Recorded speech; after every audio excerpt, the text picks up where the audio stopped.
السلام عليكم ورحمة الله وبركاته. بسم الله الرحمن الرحيم.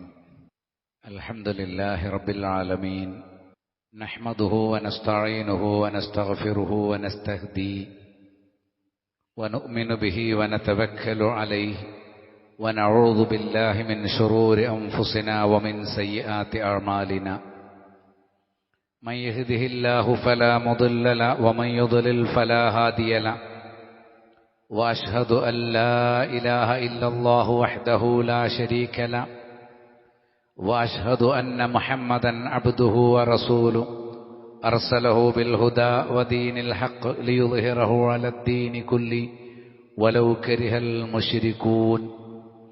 أما بعد، فإن خير الحديث كتاب الله، وخير الهدي هدي محمد رسول الله صلى الله عليه وسلم، وشر الأمور محدثاتها، وكل محدثة بدعة، وكل بدعة ضلالة، وكل ضلالة في النار. يا أيها الذين آمنوا اتقوا الله حق تقاته ولا تموتن إلا وأنتم مسلمون.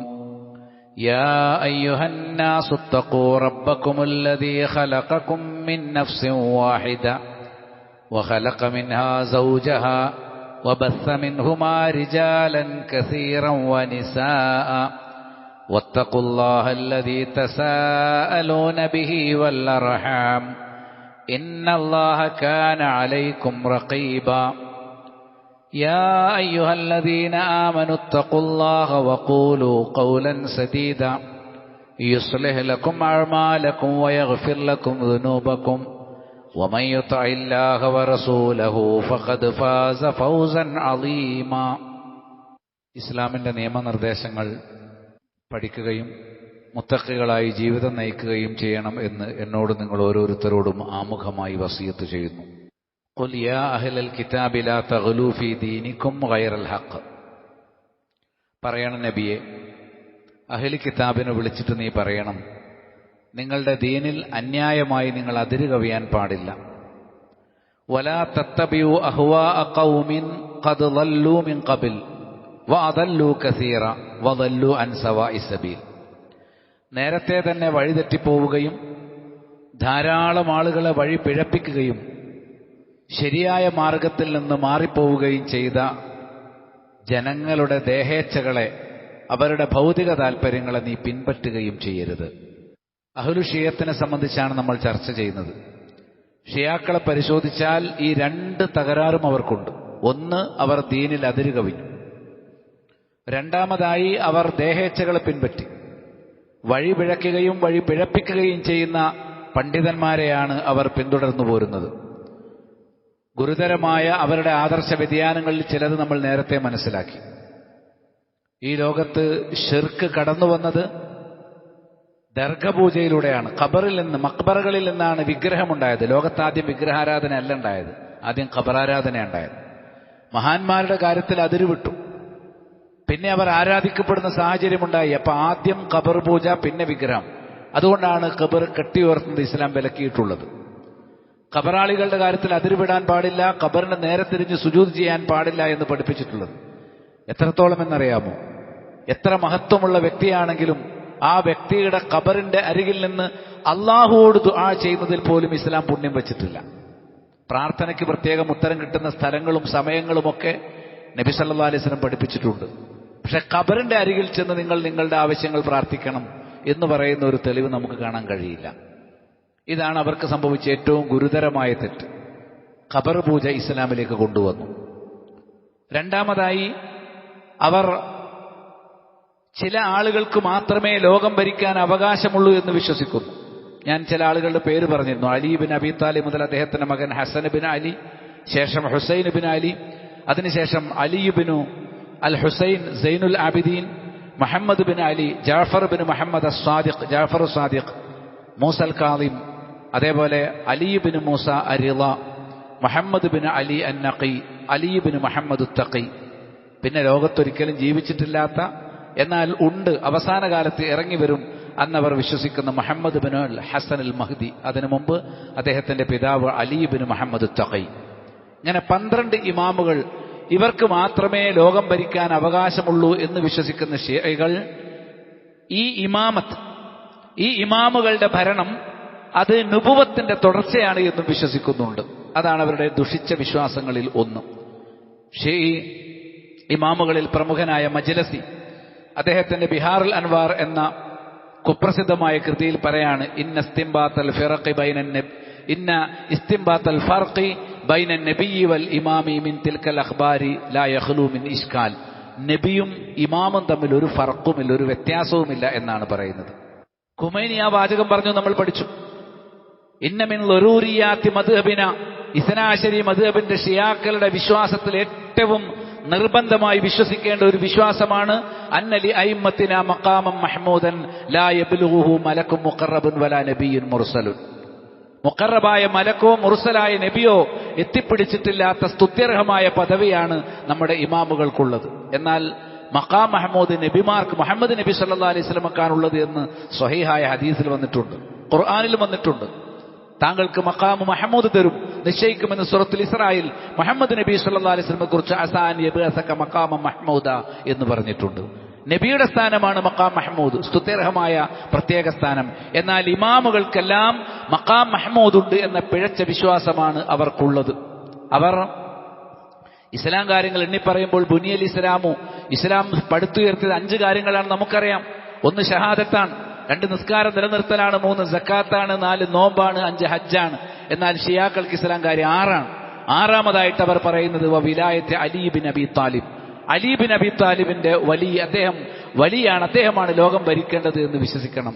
അൽ കാഫിയിൽ 2ാം volume 32, അതുപോലെ 21, 22 പേജുകളിലൊക്കെ നമുക്ക് ഈ വിഷയം കാണാം. ഇതാണ് ഷിയാക്കളുടെ ഗുരുതരമായ മറ്റൊരു ആദർശ വ്യതിയാനം. മറ്റൊന്ന്, ഈ ഇമാമുകളെല്ലാം പാപ സുരക്ഷിതരാണ്. 3ാമതായി നമ്മളത് മനസ്സിലാക്കി. ഇമാം മജ്ലിസി തന്നെ പറഞ്ഞു, ജുംലത്തുൽ ഖൗലി ഫീ, ഈ പറഞ്ഞതിന്റെ ആകസാരം എന്തെന്നാൽ, അതായത് ഇസ്മത്തിനെ കുറിച്ചുള്ള ചർച്ചയുടെ ചുരുക്കം, അന്ന അസ്ഹാബന ലിമാമിയ അജ്മഉ അലാ ഇസ്മത്തിൽ അംബിയാഇ വൽ അയിമ്മത്തി സ്വലവാത്തുല്ലാഹി അലൈഹിം മിനൽ ദുനൂബി സ്സഗീറ വൽ കബീറത്തി അംദൻ വ ഖതഅൻ വ നിസ്യാനൻ ഖബ്ല അൻ-നുബുവത്തി വൽ ഇമാമത്തി വ ബഅദഹുമാ. നബിമാരാകട്ടെ ഇമാമുമാരാകട്ടെ അവർ മരണപ്പെടുന്നതിന് മുമ്പ്, നബിയാകുന്നതിന് മുമ്പോ ശേഷമോ, അവർ നബിയാകുന്നതിന് മുമ്പോ ശേഷമോ അവരിൽ ചെറുതോ വലുതോ ആയ കുറ്റകൃത്യങ്ങൾ സംഭവിക്കുകയില്ല, പാപങ്ങൾ ഉണ്ടാവുകയില്ല. ചെറിയ അബദ്ധങ്ങൾ പോലും അവരില്ല, മറന്നും ചെയ്യില്ല, മനഃപൂർവ്വം ചെയ്യില്ല. എന്നാൽ ആദം നബി അലൈഹി സ്വലാം തുടരുത് എന്ന് പറഞ്ഞ മരം തൊട്ടത് നമുക്കറിയാം. അത് തിന്മയായിട്ട് കണക്കാക്കുകയില്ല, അതൊരു പിഴവാണ്, ഒരു അബദ്ധമാണ്. എന്നാൽ അത്തരത്തിലുള്ള അബദ്ധങ്ങൾ പോലും ഇമാമുകൾക്ക് സംഭവിക്കുകയില്ല എന്ന ഇസ്മത്തുൽ അംബിയ. ഷിയാക്കൾ ബാങ്ക് കൊടുക്കുമ്പം അഷ്ഹദു അല്ലാ ഇലാഹ ഇല്ലല്ലാഹ് അഷ്ഹദു അന്ന മുഹമ്മദ് റസൂലുള്ളാഹ് കഴിഞ്ഞാൽ അഷ്ഹദു അന്ന അലിയൻ വലിയുള്ളാഹ് എന്ന് ബാങ്കിൽ ചൊല്ലും. അത് കഴിഞ്ഞാൽ അവർ പറയുന്നത് അഷ്ഹദു അന്ന ഔലാദഹുൽ മഅസൂമീന ഹുജജുല്ലാഹ്. ഷിയാക്കൾ 3 നേരെ ബാങ്ക് കൊടുക്കുള്ളൂ. ദുഹർ ബാങ്കും അസ്ർ ബാങ്കും ഒരുമിച്ചാണ് കൊടുക്കുക. ഉച്ചക്ക് മഗ്രിബ് ഇശ ഒരുമിച്ച് മഗ്രിബ് നേരത്തെ കൊടുക്കുക. അങ്ങനെ 3 നിസ്കാരം എന്നുള്ള ഷിയാക്കളെ സമ്പ്രദായമാണ്. ജമ്മും കസറായിട്ട് നിസ്കരിക്കുക എല്ലാ ദിവസവും. ഇമാമ് വന്നെങ്കിൽ മാത്രമേ 5 നേരം നിസ്കരിക്കുള്ളൂ. യഥാർത്ഥ ഇമാം അല്ലെങ്കിൽ ഇമാമിന്റെ അരികിൽ നിന്ന് നേരിട്ട് കണക്ഷൻ കിട്ടിയ ഈ ഖുമൈനി, ഖാംനഈ പോലുള്ള റൂഹുള്ളമാർ, ആത്മീയ നേതാക്കളൊക്കെ വന്നാൽ 5 നേരം നിസ്കരിക്കും. അതാണ് ഷിയാക്കളുടെ പള്ളികളിലൊക്കെ നമ്മൾ കണ്ടിട്ടുള്ളത്. ബഹ്റൈനിലും അതേപോലെ തന്നെ സൗദിയിലെ ഖത്തീഫിലുമൊക്കെ അവരുടെ പള്ളികളിൽ അവിടെയുള്ള ബാങ്ക് ഉയർന്നു കേൾക്കുന്നത് ഇപ്രകാരമാണ്: അഷ്ഹദു അന്ന ഔലാദഹുൽ മഅസൂമീന ഹുജജുല്ലാഹ്. യാതൊരു തെറ്റും സംഭവിക്കാത്ത അലിയുടെ പരമ്പരയിൽപ്പെട്ട ഇമാമുകൾ മഅസൂമുകളാണ്. മഅസൂമുകളായ ആ സന്താനങ്ങൾ അള്ളാഹുവിന്റെ അധികൃത പ്രമാണങ്ങളാണ്, ആധികാരിക രേഖകളാണ് എന്ന് അവരെക്കുറിച്ച് ഷിയ ബാങ്കിൽ വിളിച്ചു പറയുന്നത് കാണാൻ സാധിക്കും. അപ്പൊ അമ്പിയാക്കളുടെ മുഅ്ജിസത്താണ് ഔലിയാക്കളുടെ കറാമത്ത് എന്ന് നമ്മുടെ നാട്ടിൽ വർത്താനുണ്ട്. മുഅ്ജിസത്തിന് അത്ഭുതമാണ്. അപ്പൊ അമ്പിയാക്കൾ മുഅ്ജിസത്തിലൂടെ ചെയ്യുന്നതൊക്കെ ഔലിയാക്കൾ കറാമത്ത് കൊണ്ട് ചെയ്യും. അതുകൊണ്ട് ഔലിയാക്കൾ വിളിച്ച് നമുക്ക് തേടാം. കറാമത്തിന്റെ കഴിവ് കൊണ്ട് നമ്മൾ ഇസ്തിഗാസ ചെയ്ത പ്രാർത്ഥിച്ച വിഷയങ്ങളൊക്കെ ഔലിയാക്കൾ നടപ്പാക്കി തരുമെന്ന പിഴച്ച വിശ്വാസം ഷിയകളിൽ നിന്നാണ് നമ്മുടെ നാട്ടിലെ ബറേൽവികളിലേക്കും സമസ്തയിലേക്കും ഒക്കെ എത്തിയിരിക്കുന്നത്. മുഅ്ജിസത്ത് വേറെ, കറാമത്ത് വേറെ. മുഅ്ജിസത്ത് പരസ്യപ്പെടുത്തുന്ന ഒരു കാര്യമാണ്. എന്താ കാരണം എന്നറിയാമോ? നബിയാണെന്നുള്ള തെളിവാ മുഅ്ജിസത്ത്. സാധാരണ ആളുകൾക്ക് ചെയ്യാൻ കഴിയാത്ത അത്ഭുതങ്ങൾ അമ്പിയാക്കളിലൂടെ അള്ളാഹു പ്രകടമാക്കിയാൽ അതിന്റെ അർത്ഥം അദ്ദേഹം നബിയാണ് എന്നതിൽ സംശയം വേണ്ട. എന്നാൽ കറാമത്ത് അങ്ങനെ വലിയാണെന്ന് തെളിയിക്കാനുള്ള സംഗതിയല്ല. അത് അള്ളാഹു ഔലിയാക്കൾക്ക് പ്രത്യേകമായി നൽകുന്ന സാധാരണ രീതിയിലല്ലാതെ അത്ഭുതപരമായ ചില നേട്ടങ്ങൾ അള്ളാഹു ദുനിയാവിൽ ഏതൊരു സത്യവിശ്വാസിയും കൊടുക്കാനിടയുണ്ട്. എന്റെ ജീവിതത്തിൽ ഒരു തുറവിയില്ല, ഇനി എന്തു ചെയ്യുമെന്ന് കരുതുന്നിടത്ത് അവർ പോലും പ്രതീക്ഷിക്കാത്ത വഴിയിലൂടെ അള്ളാഹു അത്ഭുതങ്ങൾ അവരിലൂടെ നടപ്പാക്കാൻ സാധ്യതയുണ്ട്. കറാമത്ത് മറച്ചു വെക്കണം എന്നാണ് അബ്ദുൽ ഖാദർ ജീലാനി പോലും ഗുനിയയിൽ എഴുതി വെച്ചത്. മിൻ ഷർത്തിൽ വലായത്തി കെത്മാനുൽ കറാമത്തി എന്നാണ് ഗുനിയയിലുള്ളത്. അത് അബ്ദുൽ ഖാദർ ജീലാനിയുടെ ഫിഖാണ്. അതിൽ അദ്ദേഹം പറഞ്ഞു, കറാമത്തുണ്ടെങ്കിൽ അത് മറച്ചു വെക്കുക എന്നുള്ളതിന്റെ ഷർത്താണ്. നമ്മുടെ നാട്ടിൽ കറാമത്തിന്റെ കഥകൾ പറയാനായിട്ട് കുറെ മുസ്ലിഹക്കന്മാർ ഇറങ്ങിയിട്ടുണ്ട്. സ്വപ്ന കഥകളും കറാമത്തിന്റെ കഥകളും. നാട്ടിലെ ഈ സൂപ്പർ ജീവികളുടെ കഥകൾ പറയുന്നത് പോലെ നമ്മുടെ ഔലിയാക്കളെ കുറിച്ച് എന്തെല്ലാം കഥകളാണ്. ആകാശത്ത് പറക്കുന്ന വിമാനം തടഞ്ഞു വെച്ചു, അപകടപ്പെടാതെ അതിനെ കരക്ക് കയറ്റി. സൗദിയിലെ ജയിലിൽ പോയിട്ട് അവിടുത്തെ കുറ്റവാളിയെ ആരും കാണാതെ ഇറക്കിക്കൊണ്ടുവന്നു. കപ്പൽ മുങ്ങിപ്പോകുമ്പോൾ അത് പിടിച്ചുകൊണ്ടുവന്നു. അതിനേക്കാളും ഒരുപാട് അവിശ്വസനീയമായ ഒരുപാട് കഥകൾ. ഇനി കറാമത്തുകൾ ഉണ്ടാവട്ടെ ഇല്ലാതിരിക്കട്ടെ, അത് അവരും അള്ളാഹുമായി ബന്ധപ്പെട്ട ഒരു വിശേഷം മാത്രമാണ്. മറ്റുള്ളവർക്കൊന്നും ആ കറാമത്തിൽ ഒന്നും വെച്ചിട്ടില്ല. ആ കറാമത്തിന്റെ പേരിൽ അതുകൊണ്ട് നമ്മൾ പ്രാർത്ഥിച്ചാൽ ഈ മരണപ്പെട്ടു പോയ അമ്പിയാക്കളും ഔലിയാക്കളും തങ്ങന്മാരും ബീവിമാരും ഒക്കെ നമ്മുടെ പ്രാർത്ഥന കറാമത്തിന്റെ അടിസ്ഥാനത്തിൽ ഉത്തരം ചെയ്യുമെന്ന് പഠിപ്പിച്ചിട്ടില്ല. പക്ഷെ അത് ഷിയാക്കളുടെ വിശ്വാസമാണ്. ഷിയാക്കളുടെ അഖീദയുടെ പിഴവിലും.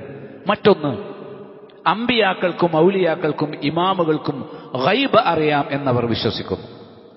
അല്ലാഹു സുബ്ഹാനഹു വ തആല പഠിപ്പിച്ചത് ഖുൽ ലാ യഅലമു മൻ ഫിസ് സമാവാതി വൽ അർദിൽ ഗൈബ ഇല്ലല്ലാഹ്. ആകാശത്തിലും ഭൂമിയിലും അല്ലാഹു അല്ലാതെ മറ്റാർക്കും അഭൗതിക ജ്ഞാനമില്ല. നമുക്കൊക്കെ കാര്യകാരണങ്ങൾക്ക് വിധേയമായ അറിവുകൾ മാത്രമേ ഉള്ളൂ, പഠിച്ച അറിവേ ഉള്ളൂ. കാണാത്ത കാര്യങ്ങളെക്കുറിച്ച് അറിയാൻ സാധ്യമല്ല. നബി സല്ലല്ലാഹു അലൈഹി വസല്ലമക്ക് പോലും അല്ലാഹു അറിയിച്ചു കൊടുത്താലേ ഉള്ളൂ. നിത്യജീവിതത്തിലുടനീളം ഗൈബ് അറിഞ്ഞ ആളാണോ നബി? അല്ല. നമുക്കറിയാം, നബി സല്ലല്ലാഹു അലൈഹി വസല്ലം ഒരു യുദ്ധസന്ദർഭ യാത്രയിൽ ഖത്ഫാൻ യുദ്ധത്തിന്റെ സന്ദർഭത്തിൽ ആയിഷ റളിയല്ലാഹു തആല അൻഹയെ വിട്ടുപോയി. കാരണം ആയിഷാബി ഉണ്ടെന്ന് കരുതി അവരുടെ കൂടാരമെടുത്ത് ഒട്ടകപ്പുറത്ത് വെച്ചു. സൂറത്തുൻ നൂർ അതിൽ ഏതാനും ആയത്തുകൾ ഇറങ്ങിയത് ഈ ഒരു വിഷയത്തിൽ മാത്രമാണ്. നിങ്ങൾ നോക്കൂ, ആ കൂടാരത്തിനകത്ത് ആയിഷാ ബീവി ഇല്ല എന്ന്. ആ കൂടാരം വഹിച്ചതൊക്കെ നല്ല ഔലിയാക്കളാണ്, സ്വഹാബികളാണ്. അവർക്ക് അറിഞ്ഞോ അതിൽ കക്ഷിയില്ല എന്നുള്ള കാര്യം. എന്തിന്? നബി സല്ലല്ലാഹു അലൈഹി വസല്ലം തൊട്ട് മുന്നിലുണ്ട്. അവർക്ക് മനസ്സിലായില്ല പിറകിലുള്ള ഈ ഒട്ടകത്തിന്റെ പുറത്ത് ആയിഷാ ബീവി ഇല്ല എന്ന കാര്യം നബി സല്ലല്ലാഹു അലൈഹി വസല്ലമക്ക് അറിഞ്ഞുകൂടായിരുന്നു. ഇനി ഇത് പോട്ടെ, ആയിഷാ ബി എങ്ങനെ ഇതിൽ പെടാതെ പോയി? അവര് വെളിക്കിരിക്കാൻ വേണ്ടി കുറച്ച് ദൂരേക്ക് പോയ സമയത്ത് അവരുടെ കയ്യിലുള്ള മാല നഷ്ടപ്പെട്ടു പോയി. ആ മാല തെരഞ്ഞു പോയതാണ്.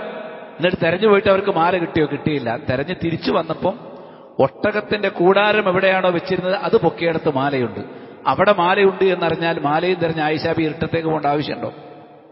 നിങ്ങൾ ആലോചിച്ച് നോക്കൂ. അപ്പം ആയിഷ റളിയല്ലാഹു തആല അൻഹയേക്കാൾ വലിയ ബീവി ആരാണ്? മുഹമ്മദ് നബി സല്ലല്ലാഹു അലൈഹി വസല്ലമയേക്കാൾ വലിയ തങ്ങളാരാണ്? ആയിഷാ ബീവിയുടെ ആ കൂടാരമെടുത്ത് ഒട്ടകപ്പുറത്ത് വെച്ച സ്വഹാബികളെക്കാൾ വലിയ ഔലിയാക്കൾ ആരാണ്? അപ്പൊ തങ്ങന്മാർക്കും ബീവിമാർക്കും ഔലിയാക്കൾക്കും മുഹമ്മദ് നബിക്ക് പോലും ഗൈബ് അറിയില്ല എന്ന് വ്യക്തമായി പഠിപ്പിക്കുന്ന സംഭവങ്ങളിൽ ഒന്നാണ്. സൂറത്തുൻ നൂർ വായിച്ചാൽ ഇതൊക്കെ ക്ലിയർ ആയിട്ട് കാണാം. ഞാൻ അങ്ങോട്ട് ഇപ്പോൾ കടക്കുന്നില്ല. എന്നാൽ ഷിയാക്കൾ വിശ്വസിക്കുന്നത്, അവരുടെ നേരത്തെ ഞാൻ പറഞ്ഞ അൽ കാഫി എന്ന കിതാബ് എടുത്ത് നോക്കിയാൽ അതിൽ 1-ാം വാള്യം 260-ാം പേജിൽ ഒരധ്യായത്തിന്റെ തലക്കെട്ട് തന്നെ ബാബു അന്നൽ അയിമ്മത അലൈഹിമുസ്സലാം യഅലമൂന മാ കാന വമാ യകൂൻ. കഴിഞ്ഞുപോയതും വരാനിരിക്കുന്നതുമായ മുഴുവൻ കാര്യങ്ങളും അറിയുന്നവരാണ് ഇമാമുകൾ. നമ്മുടെ നാട്ടിലെ ബറേൽവികളും കുബൂരികളും സമസ്തക്കാരും ഒക്കെ ഇവിടുത്തെ ഔലിയാക്കളെ പറ്റി വിശ്വസിക്കുന്നത് എന്താ? മുഹമ്മദ് നബിയെ പറ്റി അവർ വിശ്വസിക്കുന്നത് എന്താ? എല്ലാ കാര്യങ്ങളും, പ്രപഞ്ച രഹസ്യങ്ങളും, സമുദ്രത്തിന്റെ തിരമാലകൾ പോലും അബ്ദുൽ ഖാദർ ജീലാനി എണ്ണിയിട്ടുണ്ട് നമ്മുടെ നാട്ടിൽ മാലപ്പാട്ട് പാടുന്നത്. ഇത് അഹ്ലുസുന്നയുടെ വിശ്വാസമല്ല. അഹ്ലുസുന്ന അല്ലാഹുവിന് മാത്രമേ ഗൈബ് അറിയൂ എന്ന് വിശ്വസിക്കുമ്പോൾ അമ്പിയാക്കൾക്കും ഔലിയാക്കൾക്കും അങ്ങനെ പറയപ്പെടുന്ന ആളുകൾക്കും ഗൈബ് അറിയാം എന്നാണ് ഇവരുടെ വിശ്വാസം. വഅന്നഹും ലാ യഖ്ഫാ അലൈഹിമു ശൈ. ഷിയാക്കളുടെ അധ്യായത്തിന്, ഹദീസ് ഗ്രന്ഥത്തിന് അധ്യായത്തിന് തലക്കെട്ട് കൊടുത്തത് ഔലിയാക്കൾ, ഇമാമുകൾക്ക് യാതൊരു കാര്യവും മറഞ്ഞു കിടക്കുകയില്ല. അവർ കാണാത്തതോ അറിയാത്തതോ ആയി ലോകത്തൊന്നുമില്ല, എല്ലാം അവർക്കറിയാം. നഊദു ബില്ലാ. മറ്റൊരധ്യായത്തിന് കൊടുത്തിരിക്കുന്ന തലക്കെട്ട് ബാബു അന്നൽ അയിമ്മത യഅലമൂന മതാ യമൂതൂൻ വഅന്നഹും ലാ യമൂതൂന ഇല്ല ബിഖ്തിയാരിൻ മിൻഹും. എപ്പോഴാണ് മരണപ്പെടുക എന്ന് ഇമാമുകൾക്കറിയാം. അവർ സ്വയം ഇഷ്ടപ്രകാരമല്ലാതെ മരിക്കുകയുമില്ല. ഞാൻ മരിക്കണമെന്ന് ഞാൻ തീരുമാനിക്കണം. ഇതാണ് ഇമാമുകളെ കുറിച്ച് ആരുടെ വിശ്വാസം? ഷിയാക്കളുടെ വിശ്വാസം. അവരുടെ ഹദീസ് ഗ്രന്ഥത്തിലൊരു അധ്യായത്തിന്റെ തലക്കെട്ടാണ്. പക്ഷെ വേറെ ചില സ്ഥലത്ത് ഇതിന് വൈരുദ്ധ്യങ്ങളുണ്ട്. അവരുടെ 6-ാമത്തെ ഇമാം, നേരത്തെ ഞാൻ ചില ഇമാമുകളുടെ പേര് എണ്ണി പറഞ്ഞല്ലോ. അതിൽ ഏഴാമത്തെ ഇമാം മൂസൽ കാദിം അദ്ദേഹത്തിന്റെ പിതാവായിട്ടുള്ള ജാഫർ ബിൻ മുഹമ്മദ് ജാഫർ സാദിഖ്, അദ്ദേഹത്തെ സംബന്ധിച്ചിടത്തോളം അദ്ദേഹം മരണമടയുന്ന സമയത്ത് എന്നാണ് മരിക്കാന്ന് അവർക്ക് അറിയാന്നാണല്ലോ വെപ്പ്. അപ്പൊ അദ്ദേഹമാണോ അദ്ദേഹത്തിന്റെ മകനാണോ? അദ്ദേഹത്തിന്റെ മകനും ഇമാമാകാനുള്ള ആളാണ്. ആദ്യം മരിക്കാന്ന് ചുരുങ്ങിയത് അദ്ദേഹം അറിയണ്ടേ? എല്ലാ കാര്യങ്ങളും അറിയുക എന്ന നിലക്കും അറിയണം. അപ്പൊ അദ്ദേഹം തീരുമാനിച്ചു, ഞാൻ മരിച്ചു കഴിഞ്ഞാൽ അടുത്തതായിട്ട് ഇമാമായി വരേണ്ടത് എന്റെ മൂത്ത മകൻ ഇസ്മായിലാണ് എന്ന് ജാഫർ സാദിഖ് പറഞ്ഞു. പക്ഷേ ഖേദകരമായി ജാഫർ സാദിഖിനെ ഇസ്മായിലിനെ പറ്റി കുറെ കഥകളുണ്ട്. കള്ളുകുടിയനാണെന്ന് വരെ കഥയുണ്ട്. തങ്ങൾ ഫാമിലി പെട്ടിട്ട് കാര്യമില്ല. കള്ളുകുടിയനും നിസ്കരിക്കാത്തവനും ശിർക്ക് ചെയ്യുന്നതൊന്നും റബ്ബിന്റെ അടുത്ത് രക്ഷപ്പെടൂല. അലി പരമ്പരയിൽ പെട്ടതാണ് എന്ന് പറഞ്ഞതുകൊണ്ട് കാര്യമില്ല. ഇസ്മായിലിനെ കുറിച്ച് ചില ചരിത്രങ്ങൾ അങ്ങനെ കാണാം. എന്തോ ആവട്ടെ, അദ്ദേഹം മരണപ്പെട്ടു വാപ്പ മരിക്കുന്നതിന് മുമ്പ്. വാപ്പ പറഞ്ഞെന്താ? ഞാൻ മരിച്ചു കഴിഞ്ഞാൽ അടുത്ത ഇമാമ് എന്റെ മൂത്ത മകനാണ്. രണ്ടാമതൊരു മകനുണ്ട് മൂസൽ കാദിം. പക്ഷേ വാപ്പ മരിക്കുന്നതിന് മുമ്പ് മകൻ മരിച്ചുപോയി. അപ്പൊ എന്ത് മനസ്സിലായി നമുക്ക്? വാപ്പക്കറിയില്ല മകൻ എന്നാ മരിക്കാം. ഇവരെ വിശ്വാസം എന്താ? ഇമാമുകൾക്കെല്ലാം ഗൈബും അറിയാം എന്ന്. ഇതിൽ രണ്ടു തരം പിഴവുകൾ അവരിലുണ്ട്. അവർ ബദാഇ എന്നൊരു പിഴച്ച വിശ്വാസം. ഇവിടെ ജാഫർ സാദിഖിന് അല്ല തെറ്റുപറ്റിയത്, അള്ളാഹുവിനാണ് തെറ്റുപറ്റിയത്. അള്ളാഹു ചില തീരുമാനങ്ങൾ പിന്നീട് മാറ്റി തീരുമാനിക്കുന്ന അതിന് ബദാഇ എന്നാണ് പറയുക. ബദാഇ ഷിയാക്കളുടെ പിഴച്ച വിശ്വാസങ്ങളിൽ ഒന്നാണ് ബദാഇ, പുതിയ സത്യം വെളിപ്പെടുക എന്ന്. അള്ളാഹുവിന് ആദ്യം ഒരു കാര്യം ശരിയാണെന്ന് തോന്നി, പിന്നെ അള്ളാഹുവിന് തോന്നി അത് ശരിയല്ല, മറ്റൊന്നാണ് ശരി, എന്നിട്ട് അള്ളാഹു തീരുമാനം മാറ്റി. അഊദു ബില്ലാഹ്. അള്ളാഹുവിന്റെ തീരുമാനം അങ്ങനെയല്ല. ഖലഖല്ലാഹുൽ ഖലായിഖ വഖദ്ദറൽ മഖാദീറ ഖബല 50,000 സന. എല്ലാ സൃഷ്ടികളെയും അള്ളാഹു സൃഷ്ടിച്ചു. 50,000 കൊല്ലം മുമ്പ് തന്നെ നടക്കാനുള്ള മുഴുവൻ കാര്യങ്ങളും അള്ളാഹു എഴുതി വെച്ചു. അള്ളാഹ് എഴുതി വെച്ചതേ പ്രപഞ്ചം നടക്കൂ. അള്ളാഹുവിന്റെ എഴുത്തിൽ മാറ്റമില്ല. അള്ളാഹുവിന്റെ എഴുത്തിലും അള്ളാഹുവിന്റെ സുന്നത്തിലും യാതൊരു തബ്ദീലും യാതൊരു മാറ്റവുമില്ല എന്നുള്ളത് ഖുർആൻ കൊണ്ടും ഹദീസ് കൊണ്ടും വ്യക്തമായ കാര്യമാണ്. പക്ഷെ ഇവർ പറയാണ് അള്ളാഹ് ആദ്യം എഴുതി വെച്ചത് ജാഫർ സാദിഖിന് ശേഷം അദ്ദേഹത്തിന്റെ മകൻ ഇസ്മായിൽ ഇമാമാകണം എന്നാണ്. പിന്നെ അള്ളാഹുവിന് തോന്നി മൂസൽ കാദിമാണ് ഇമാമാകാൻ കൊള്ളാവുന്നത്. അതുകൊണ്ട് അതിനുള്ള വഴി എന്താണ്? ഇസ്മായിലിനെ മരിപ്പിക്കണം. അങ്ങനെ ഇസ്മായിൽ നേരത്തെ മരിച്ചു. അതുകൊണ്ട് മൂസൽ കാദിമിനെ ഇമാമായി തെരഞ്ഞെടുത്തു.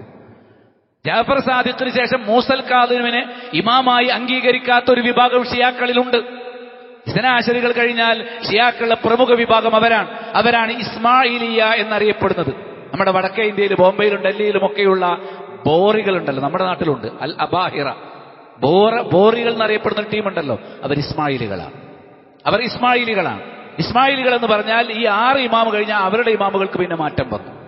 മൂസൽ കാദിമിനെ അവർ അംഗീകരിക്കുന്നില്ല. അവർ മരണപ്പെട്ടു പോയാലും വാപ്പ പറഞ്ഞല്ലോ എന്നുള്ളത് കൊണ്ട് അയാൾ തന്നെയാണ് ഞങ്ങളുടെ ഇമാം എന്ന് അംഗീകരിച്ചു പോകുന്ന ഒരു ടീമാണ് ജാഫരികൾ എന്നറിയപ്പെടുന്നത്. ജാഫരി മദ്ഹബ് എന്നൊക്കെ ഷിയാക്കളെ കുറിച്ച് പറയുമ്പോൾ നിങ്ങൾക്ക് കേൾക്കാൻ സാധിക്കും. അവര് ഈ ഇസ്മായിലിയാക്കളായ ആളുകൾ വെച്ചു അത് കർമ്മശാസ്ത്രത്തിനാണ് അവർ ജാഫരി മദ്ഹബ് എന്ന് പറയാം. കർമ്മശാസ്ത്രം ജാഫരിയാണ്, അത് ജാഫർ സാദിഖിന്റെ ആണ്. ആ ജാഫർ സാദിഖിന്റെ മകൻ മൂസൽ കാദിമാണ് അടുത്ത ഇമാമായിട്ട് ഭൂരിപക്ഷം ഷിയാക്കളും വിശ്വസിച്ചു പോരുന്നത്. പക്ഷെ അദ്ദേഹം നിശ്ചയിച്ചിരുന്നത് ഇസ്മായിലിനെ ആയിരുന്നു. അതിന് ബദാ, അള്ളാഹുവിന് തെറ്റുപറ്റാമെന്ന ഒരു വിശ്വാസം. ഈ വിശ്വാസം നമ്മുടെ നാട്ടിലെ സമസ്തക്കാർക്കുമുണ്ട്. നഊദു ബില്ലാ. അള്ളാഹു മറക്കും, അള്ളാഹുവിന് തെറ്റുപറ്റും എന്നൊരുത്തൻ വിശ്വസിച്ചാൽ അവൻ കാഫിറാണ്. വമാ കാന റബ്ബുക നസിയ. നിന്റെ റബ്ബ് നസിയല്ല, മറന്നുപോകുന്നവനല്ല. റബ്ബ് അനീതി കാണിക്കുന്നവനല്ല. റബ്ബിന് തെറ്റുപറ്റുകയില്ല. അള്ളാഹു ഒന്നും മറക്കുകയില്ല. നമുക്ക് കൃത്യമായിട്ടറിയാം അള്ളാഹു മറക്കുന്നവനല്ല എന്ന് കൃത്യമായി നമ്മൾ പഠിച്ചിട്ടുണ്ട്. എന്നാൽ അള്ളാഹുവിന് മറന്നു, അള്ളാഹുവിന് അബദ്ധം സംഭവിച്ചു. ആദ്യത്തെ തീരുമാനത്തെ അള്ളാഹു പിന്നീട് തിരുത്തി. നമ്മുടെ നാട്ടിൽ സിദ്ദീഖ് മൗലിദ് എന്ന് പറയുന്നൊരു മൗലിദ് ഉണ്ട്. നിങ്ങൾ കേട്ട് കാണുമെന്നറിയില്ല. സിദ്ദീഖ് മൗലിദ്, മങ്കൂസ് മൗലിദ് കഴിഞ്ഞാൽ പിന്നെ നമ്മുടെ നാട്ടിലൊക്കെ പാരായണം ചെയ്യുന്ന ഒരു മൗലിദാണ്. മുസ്ലിയാക്കന്മാർക്ക് പുട്ടടിക്കാനുള്ള ഒരു മൗലിദാണ് സിദ്ദീഖ് മൗലിദ്. ആ സിദ്ദീഖ് മൗലിദ് ഒരു കഥയുണ്ട്. അബൂബക്കർ സിദ്ദീഖിനെ പോരിച്ച് പറയാൻ വേണ്ടിയാണ്. ഒരു സ്ത്രീ ഒരു സ്വപ്നം കണ്ടു. എന്താണ്? വീടിന് മുന്നിൽ നിൽക്കുന്ന ഈത്തപ്പനത്തടി കടപുഴകി വീണു എന്നാണ് സ്വപ്നം. ഒരു ബേജാറായി. കാരണം അവരുടെ ഭർത്താവ് യാത്ര പോയതാണ്. അവർക്ക് പെട്ടെന്ന് എന്റെ ഭർത്താവ് മരിച്ചുപോയോ എന്നൊരു സംശയം. ഭർത്താവ് മരിച്ചുപോയോ എന്ന് സംശയം ഉണ്ടായിട്ട് ഓടി നബി സല്ലല്ലാഹു അലൈഹി വസല്ലം അരികിലേക്ക് വന്ന് സങ്കടത്തോടു കൂടി പറഞ്ഞു, എന്റെ ഭർത്താവ് യാത്ര പോയിരിക്കുന്നു. ഞാൻ തലേ ദിവസം ഒരു സ്വപ്നം കണ്ടിട്ടുണ്ട്. എന്റെ ഈത്തപ്പന മറിഞ്ഞു കടപുഴകി വീണു. എന്താണ് അതിന്റെ മായന എന്നറിയുമോ? നിന്റെ ഭർത്താവ് മരിക്കും, നീ വിഷമിക്കേണ്ടതില്ല, മരണം എല്ലാവർക്കും സുനിശ്ചിതമാണ്. മരണം എല്ലാവർക്കും സുനിശ്ചിതമാണ്. അതുകൊണ്ട് നിന്റെ ഭർത്താവ് മരിക്കുമെന്ന് തന്നെയാണ് അതിന്റെ മഴന. അതുകൊണ്ട് നിന്റെ ഭർത്താവ് മരണപ്പെട്ടു പോയി, നീ ക്ഷമിച്ചുകൊള്ളുക, മരണപ്പെട്ടു എന്ന് ആ സ്വപ്നം തെളിയിക്കുന്നു എന്ന് മുഹമ്മദ് നബി സല്ലല്ലാഹു അലൈഹി വസല്ലം സ്വപ്നത്തിന്റെ വ്യാഖ്യാനം പറഞ്ഞെടുത്തു. അത് സങ്കടത്തോടു കൂടിയാണ് മുഹമ്മദ് നബിയുടെ അരികിൽ നിന്ന് മടങ്ങി വരുന്നത്. തിരിച്ചു വരുന്ന വഴിയിൽ അബൂബക്കർ സിദ്ദീഖ് റളിയല്ലാഹു അൻഹു കണ്ടു. അബൂബക്കർ ചിന്ത കരയുന്നത്, ഞാൻ ഇന്നലെ രാത്രി ഒരു സ്വപ്നം കണ്ടു, ഈത്തപ്പന കടപുഴകി വീണു, എന്റെ ഭർത്താവാകട്ടെ യാത്ര പോയി. അപ്പൊ അബൂബക്കർ സിദ്ദീഖ് പറഞ്ഞ വാചകമാണ് നേരത്തെ ഞാൻ പറഞ്ഞത്. എന്ത്? നീ എന്തിനെത്ര ഭയപ്പെടാൻ? നിന്റെ ഭർത്താവ് ഇതിനേക്കാൾ വലിയ വിഭവങ്ങളും സമ്പത്തുമായി തിരിച്ചു വരും എന്നാണ് ആ സ്വപ്നത്തിന്റെ മായന. നബി പറഞ്ഞതിന് നേരെ ഓപ്പോസിറ്റ്. ഇവര് പറയുന്നത് നബിക്കും വഴി പറയാം, ഔലിയാക്കൾക്കും വഴി പറയാം. നമ്മുടെ നാട്ടിൽ സിദ്ദീഖ് മൗലിദുകളുടെ കഥയാണ് ഞാൻ ഈ പറയുന്നത്. എന്നിട്ട് എന്ത് ചെയ്തു? അവര് വീട്ടിലെത്തിയപ്പോ അതാ ഭർത്താവ് തിരിച്ചു വന്നിരിക്കുന്നു. അപ്പൊ ആര് പറഞ്ഞത് ശരിയായി? മുഹമ്മദ് നബി സാഹസം പറഞ്ഞത് തെറ്റി. അബൂബക്കർ മുഹമ്മദ് നബിയെ കള്ളനാക്കിയിട്ടാണെങ്കിലും അബൂബക്കർ സിദ്ദീഖിനെ ഒന്ന് വലുതാക്കി കാണിക്കണം. എന്താ അത്? സിദ്ദീഖ് മൗലിദാണ്, അബൂബക്കർ സിദ്ദീഖിന്റെ പോരിശ പറയുന്ന മൗലിദാണ്. അപ്പൊ മുഹമ്മദ് നബി ഇടിച്ചു താഴ്ത്തി കള്ളക്കഥകൾ ഉണ്ടാക്കിയിട്ട് യഥാർത്ഥത്തിൽ ഇത് ഇസ്ലാമിന്റെ ശത്രുക്കൾ ഉണ്ടാക്കുന്ന കഥകൾ, സമാനമായ കഥകൾ ഷിയാക്കളുടെ മൗലിദിലുണ്ട്. മങ്കൂസ് മൗലിദിൽ കാണുന്ന എല്ലാ കഥകളും, പിഴച്ച കഥകളെല്ലാം നബി സല്ലല്ലാഹു അലൈഹി വസല്ലമയുടെ ജനനവുമായി ബന്ധപ്പെട്ട് പറയുന്ന ഒരുപാട് കളവുകളുണ്ട്. വിഗ്രഹം തലതുകുത്തിയുന്നു, സാബാ തടാകം പറ്റി എന്നൊക്കെ പറയുന്ന കഥകൾ ഷിയാക്കളുടെ മൗലിദ് കിതാബുകളിലുണ്ട്. ഷിയാക്കളുടെ മൗലിദ് കിതാബുകളിൽ അവർക്കുമുണ്ട് മങ്കൂസ് മൗലിദ്, അവർക്കുമുണ്ട്. അവർ സിദ്ദീഖ് മൗലിദ് അവർക്കില്ലെങ്കിലും ഇത്തരം നബിമാരെ അപഹേളിക്കാനും ഇസ്ലാമിനെ അപഹേളിക്കാനും യഹൂദ രക്തം പേറുന്ന ഷിയാക്കൾ ഉണ്ടാക്കിയ ആ ചിന്തകളിൽ നിന്നാണ് ഇത്തരം മൗലിദുകളൊക്കെ കടന്നു വരുന്നത് എന്ന് മനസ്സിലാക്കുക. അപ്പൊ ചുരുക്കി പറഞ്ഞാൽ ഗൈബിയായ വിശ്വാസം അത് ഷിയാക്കൾ ഇമാമുകൾക്ക് വകവെച്ചു കൊടുത്തു എന്നുള്ളതാണ്. വേറെ ഒരു അധ്യായത്തിന് അവർ കൊടുത്തിരിക്കുന്ന തലക്കെട്ട് ബാബു അന്നൽ അയിമ്മത്ത അലൈഹിമുസ്സലാം യഅലമൂന ജമീഅൽ ഉലൂമില്ലതി ഖറജത് ഇലൽ മലായികതി വൽ അംബിയാഇ വറുസുലി അലൈഹിസ്സലാം. അള്ളാഹു മലക്കുകൾക്ക് എന്തെല്ലാം അറിവുകൾ നൽകിയിട്ടുണ്ടോ, നബിമാർക്ക് എന്തെല്ലാം അറിവുകൾ നൽകിയിട്ടുണ്ടോ, റസൂലുമാർക്ക് എന്തെല്ലാം അറിവുകൾ നൽകിയിട്ടുണ്ടോ, എല്ലാ അറിവുകളും അറിയുന്നവരാണ് ഇമാമുകൾ. നബിമാർക്ക് കൊടുത്ത അറിവേ അറിയുള്ളൂ. പക്ഷേ ഇമാമുകൾക്ക് നബിമാർക്ക് കൊടുത്ത അറിവുകളും അറിയാം, മലക്കുകൾക്ക് കൊടുത്ത അറിവുകളും അറിയാം. അപ്പൊ നബിമാരെക്കാളും മലക്കുകളെക്കാളും മുന്നിൽ നിൽക്കുന്നത് ആരാണ്? ഗൈബിയായ വിജ്ഞാനം കൊണ്ട് അത് ഇമാമുകളാണ് എന്ന് ഷിയാക്കൾ വിശ്വസിക്കുന്നു. ഖുർആൻ പറഞ്ഞെന്താ? ആലിമുൽ ഗൈബ്, അദൃശ്യജ്ഞാനം അഭൗതിക ജ്ഞാനമുള്ളവൻ അല്ലാഹു മാത്രമാണ്. ഗൈബ് അറിയുന്നവൻ അല്ലാഹു മാത്രമാണ്. ഫലാ യദ്ഹറു അലാ ഗൈബിഹി അഹദാ, ഒരാൾക്കും ആ ഗൈബ് അവൻ വെളിപ്പെടുത്തി കൊടുക്കുകയില്ല. ഇല്ലാ മൻ ഇർതദാ മിർ റസൂൽ, റസൂലുമാരിൽ നിന്ന് അവന് തൃപ്തിപ്പെട്ട ചിലർക്കല്ലാതെ. അപ്പൊ റസൂലുമാർക്ക് മാത്രമേ ചില ഗൈബുകൾ അല്ലാഹു അറിയിച്ചു കൊടുക്കും. ഔലിയാക്കൾക്ക് പോലും ഗൈബ് അറിയിച്ചു കൊടുക്കൂല. റസൂലുമാർക്കാണ് എന്ത് ചെയ്യുക? ഗൈബ് അറിയിച്ചു കൊടുക്കുക എന്ന് ഖുർആൻ കൃത്യമായി പറഞ്ഞു. ഇതിനെതിരാണ് ഷീഇകളുടെ വിശ്വാസം. അഹ്ലുസുന്നയുടെ വിശ്വാസം അള്ളാഹുവിന് മാത്രമേ ഗൈബ് അറിയൂ. അള്ളാഹു ഉദ്ദേശിക്കുന്ന ചില ഗൈബിയായ ജ്ഞാനം അവൻ ഉദ്ദേശിക്കുന്ന സമയത്ത് റസൂലുമാരുടെ റിസാലത്ത് അല്ലെങ്കിൽ നബിമാരുടെ നുബുവത്ത് തെളിയിക്കാൻ വേണ്ടി റസൂലുമാർക്കോ നബിമാർക്കോ അള്ളാഹു അറിയിച്ചു കൊടുത്തേക്കും. മറ്റൊരു സൃഷ്ടിക്കും, മലക്കുകളടക്കമുള്ള ഒരു സൃഷ്ടിക്കും അള്ളാഹു ഗൈബുകൾ അറിയിച്ചു കൊടുക്കുകയില്ല. ഇതാണ് അഹ്ലുസുന്നയുടെ വിശ്വാസം. ഷിയാക്കളുടെ വിശ്വാസം ഗൈബ് എല്ലാ ഇമാമുകൾക്കും അമ്പിയാക്കൾക്കും ഔലിയാക്കൾക്കും ഒക്കെ അള്ളാഹു എല്ലാ ഗൈബും അറിയിച്ചു കൊടുക്കും എന്നുള്ള വിശ്വാസമാണ്. നിങ്ങൾക്കറിയാമോ, നമ്മളൊക്കെ നബിക്ക് സലാം പറയാറുണ്ട്. സലാം പറഞ്ഞാൽ നബിക്ക് ആ സലാം നമ്മൾ സലാം പറഞ്ഞു എന്നുള്ള വിവരം നബി അറിയുന്നില്ല.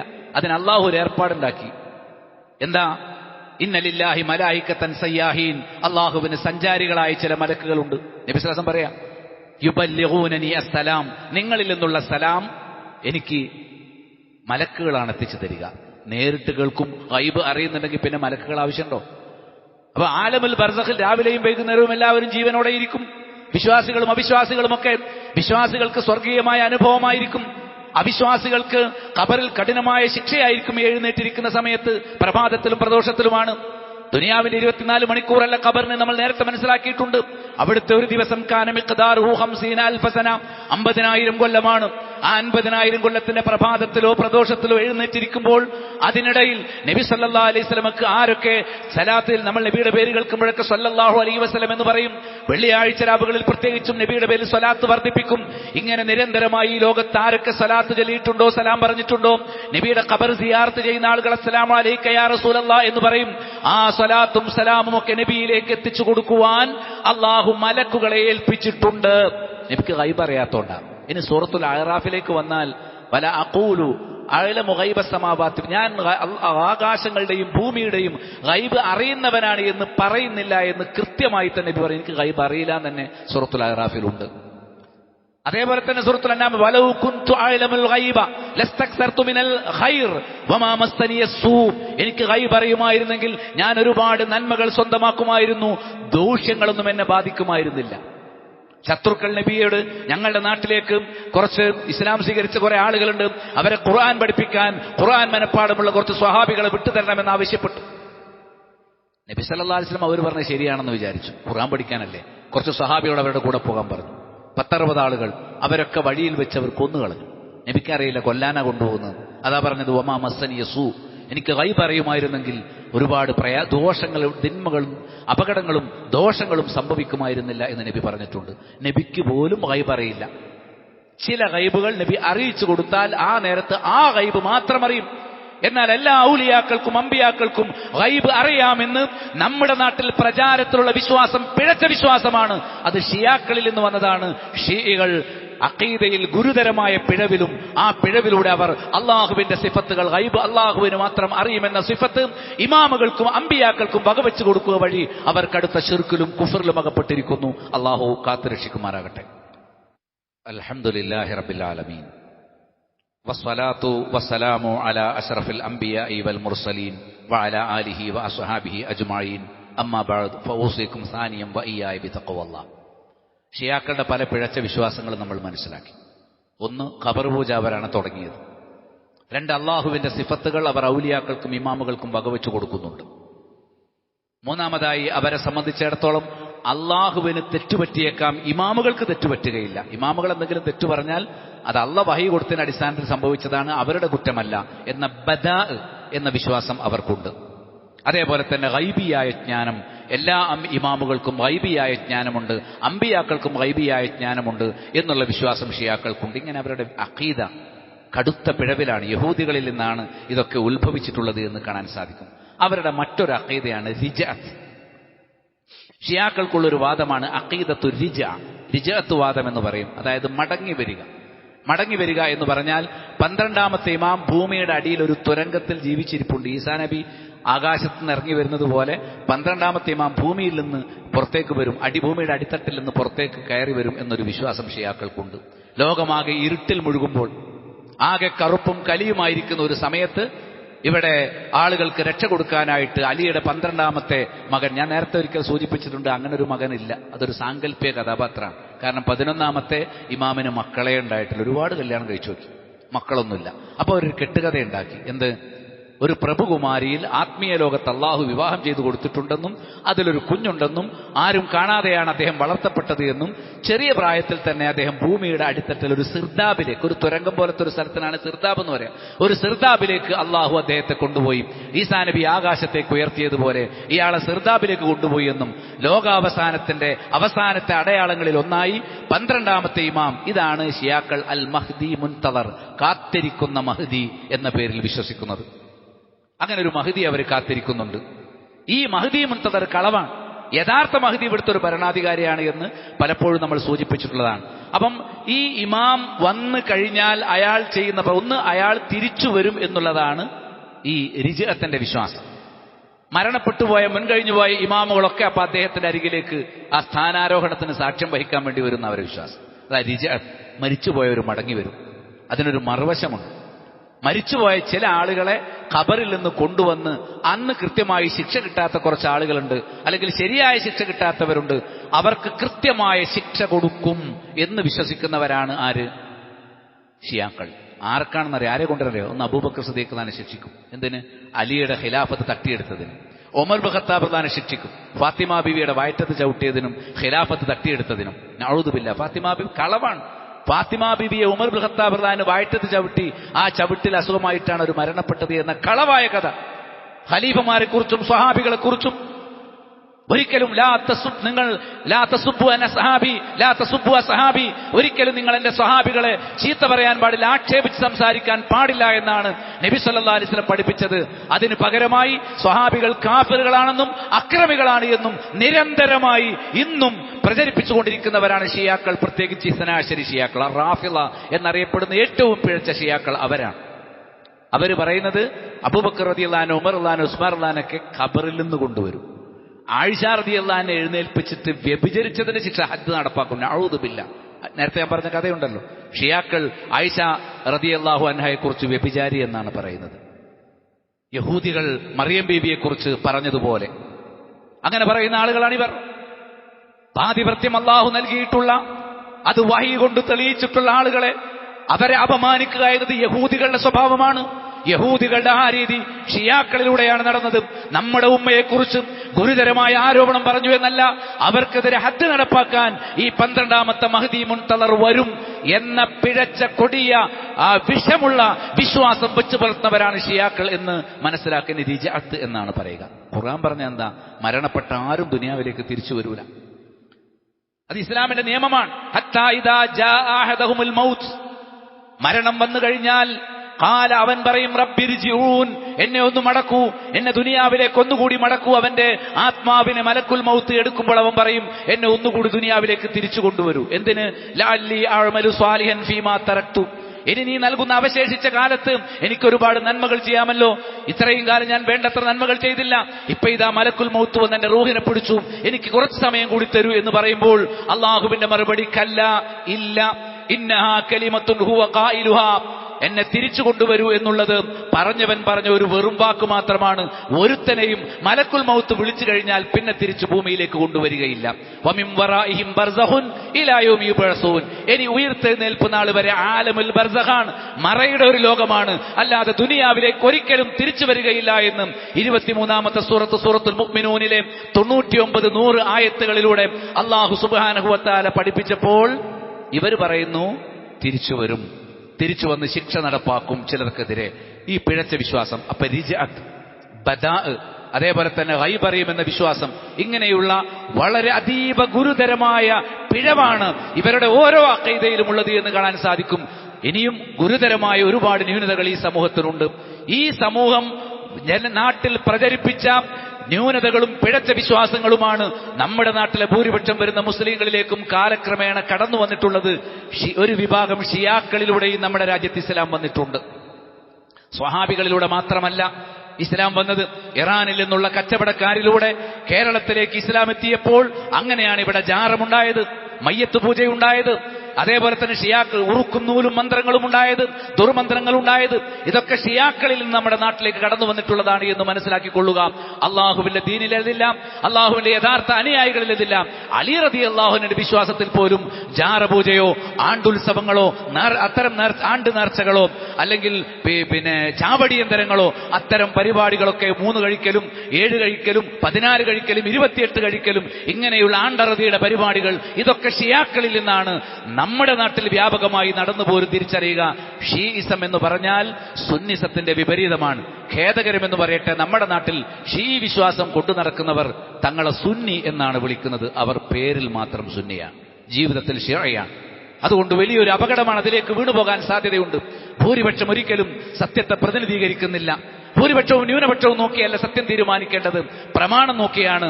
പ്രമാണങ്ങളിലേക്ക് മടങ്ങണം. ഷിയാക്കൾക്കാകട്ടെ പ്രമാണം തന്നെ അബദ്ധമാണ്. ഇൻഷാ അല്ലാഹ് അതുമായി ബന്ധപ്പെട്ട കാര്യങ്ങൾ നമുക്ക് വീണ്ടും വിശദീകരിക്കാം. അള്ളാഹുവേ, നമ്മുടെ അരികിലേക്ക് പിഴച്ച വിശ്വാസങ്ങൾ കടന്നു വരുന്നതിൽ നിന്ന് ഞങ്ങളെ നീ കാത്തുരക്ഷിക്കണമേ. യഥാർത്ഥ തൗഹീദിലും സുന്നത്തിലും അടിയുറച്ചുകൊണ്ട് ജീവിതം നയിക്കാൻ തക്കവണ്ണമുള്ള അറിവും മഹാഭാഗ്യവും ഞങ്ങൾക്ക് ഓരോരുത്തർക്കും നീ പ്രദാനം ചെയ്യണമേ. اللهم أرنا الحق حقا وارزقنا اتباعه وأرنا الباطل باطلا وارزقنا اجتنابه. اللهم إنا نجعلك في نحورهم ونعوذ بك من شرورهم. اللهم اغفر للمؤمنين والمؤمنات والمسلمين والمسلمات الأحياء منهم والأموات إنك مجيب الدعوات يا قاضي الحاجات. ربنا آتنا في الدنيا حسنة وفي الآخرة حسنة وقنا عذاب النار. وآخر دعوانا أن الحمد لله رب العالمين.